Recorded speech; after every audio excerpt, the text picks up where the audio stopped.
Magandang umaga mga anteng. Siyempre gagawa ako ng egg sandwich para happy lang.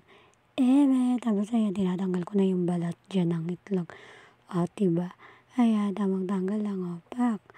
May slow motion. Pero huwag kayong mag-alala kasi malinis naman yung kamay ko. Tapos, yung kuko ko, maiksi yan dyan. Hindi ko pinapahaba. O, diba? Tapos, ayan, dudurugin na natin yan. O, diba? Tamang durug-durug lang. Oops, nahulog yung cellphone ko dyan. Buti na lang sinalo. Char, sana sinalo. Tapos ayan guys, tamang durug-durug lang dyan ang itlog.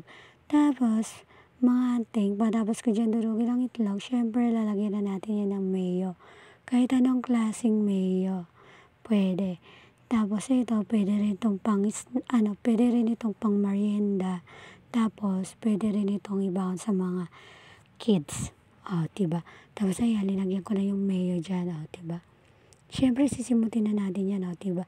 Tapos ayan, linagyan ko na yan. Tapos ko ilagay ng mayo, ayan, linagay ko na sa tinapay.